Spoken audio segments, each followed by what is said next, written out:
ଜଙ୍ଗଲୀ ହାତୀ ଆଗମନରେ ଅଞ୍ଚଳବାସୀ ଭୟଭୀତ।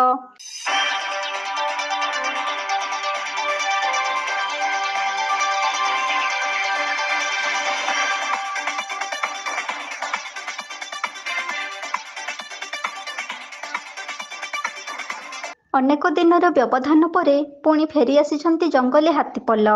ଚାଷୀକୂଳଙ୍କୁ ପୁଣି ଘାରିଲା ହାତୀ ଆତଙ୍କ। ଦୀର୍ଘଦିନ ହେଲା ହାତୀ ଆତଙ୍କରୁ ମୁକ୍ତି ମିଳିଥିଲା ଚାଷୀ ଭାଇଙ୍କୁ। କ୍ଷେତରେ ଚାଷ ଫଳାଇଥିବା ଚାଷୀ ଭାଇ ଆନନ୍ଦ ମନରେ ନିଜ ପରିଶ୍ରମର ଚାଷକୁ ଅମଳ କରି ଚାଲିଥିଲା।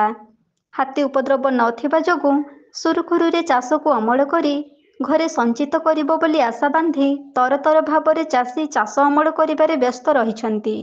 ସୁନାର ଫସଲ ଫଳିଥିବା ଜମିରୁ କୌଣସି ପ୍ରାକୃତିକ ବିପର୍ଯ୍ୟୟର ସମ୍ମୁଖୀନ ହେବା ପୂର୍ବରୁ ଫସଲକୁ ସୁରକ୍ଷିତ ରଖିବା ପାଇଁ ଅକ୍ଳାନ୍ତ ପରିଶ୍ରମ ଜାରି ରଖିଛନ୍ତି।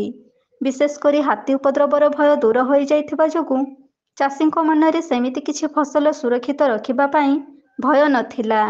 କିନ୍ତୁ ସବୁକିଛି ବିଗିଡ଼ି ଯିବାକୁ ବସିଛି ହାତୀପଲଙ୍କ ଆଗମନରେ।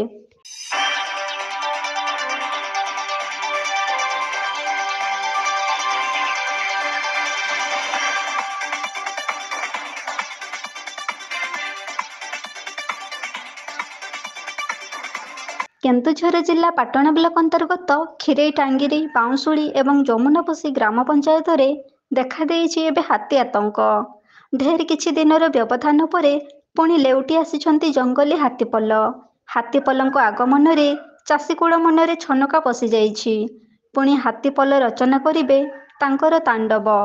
ଫଳନ୍ତି ଫସଲ ଏବେ ମଧ୍ୟ କ୍ଷେତରେ ରହିଛି।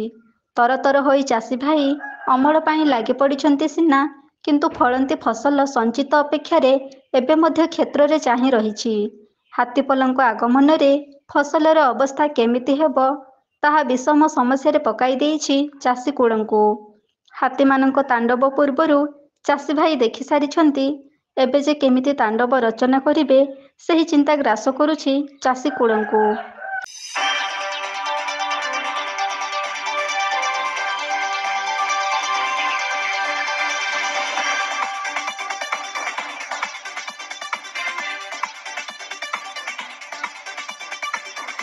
ହାତୀ ଆଗମନରେ ଏ ଅଞ୍ଚଳରେ ଆତଙ୍କ ଖେଳିଯାଇଛି। ଗାଁ ଗାଁରେ ଚିନ୍ତାଗ୍ରାସ କରିଦେଇଛି ଚାଷୀ ପରିବାରଙ୍କୁ। ନିୟନ୍ତ୍ରଣକୁ ଆଣିବା ପାଇଁ ବନ ବିଭାଗ ଆପ୍ରାଣ ଚେଷ୍ଟା ଚଳାଇଥିଲେ ମଧ୍ୟ ଏପର୍ଯ୍ୟନ୍ତ ଚାଷ ଜମିକୁ ସୁରକ୍ଷା ଦେବାରେ ବିଫଳ ହୋଇଛି ବନ ବିଭାଗ। କୌଣସି ନା କୌଣସିଠାରେ ଚାଷ ଜମି ଉପରେ ପଶି ନିଜର ଭୋକିଲା ପେଟକୁ ଆହାର ଦେବେ ହାତୀପଲ। ଏ ସ୍ଥାନ ଛାଡ଼ିଲେ ସେ ସ୍ଥାନରେ ପଶିବେ, ସେ ସ୍ଥାନ ଛାଡ଼ିଲେ ଅନ୍ୟ କୌଣସିଠାରେ ପଶି ଫସଲ ଖାଇ ଭୋକିଲା ପେଟକୁ ଦାନା ଗଣ୍ଡେ ଦେବେ ହାତୀପଲ। ତେଣୁ ହାତୀ ଆସିଲା ମାନେ ଫସଲ ଖାଇଯିବେ, ଏହା ସୁନିଶ୍ଚିତ ବୋଲି ଚାଷୀକୂଳ ଜାଣି ସାରିଛନ୍ତି। ତଥାପି ସଂଘର୍ଷ କରି ଚାଲୁଛନ୍ତି ଫସଲକୁ କେମିତି ହାତୀ ଦାଉରୁ ମୁକୁଳାଇ ପାରିବେ। ଜଙ୍ଗଲୀ ହାତୀପଲ ଆସିଯାଇଥିବା ଯୋଗୁଁ ଏ ଅଞ୍ଚଳର ଅବସ୍ଥା ଯେ କେମିତି ହେବ ସେହି ଚିନ୍ତାରେ ଚାଷୀକୂଳ।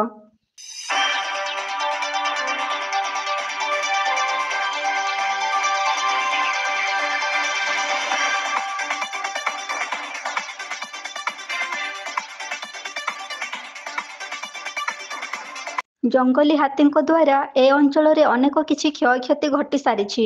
ଘରଦ୍ୱାର ସହିତ ଧନଜୀବନ ଉପରେ ଦାଉ ସାଧି ହାତୀ ଉପଦ୍ରବର ଚିତ୍ର ଦେଖି ସାରିଥିବା ବେଳେ ଚାଷୀକୂଳ ଧାନକୁ କେମିତି ସୁରକ୍ଷିତ କରିବେ ସେହି ଚିନ୍ତା ଗ୍ରାସ କରିଛି ଚାଷୀକୂଳକୁ।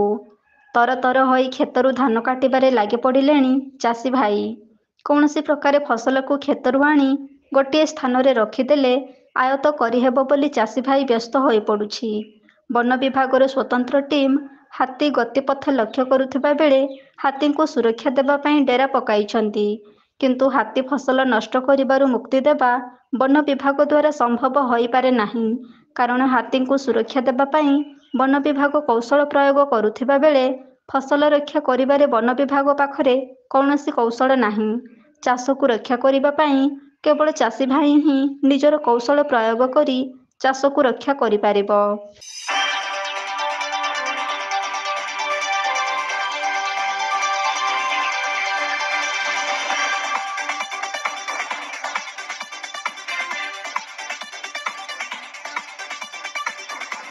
ପାଟଣାରୁ ଦେବାନନ୍ଦ ମହାନ୍ତଙ୍କ ରିପୋର୍ଟ, এবি ନ୍ୟୁଜ୍।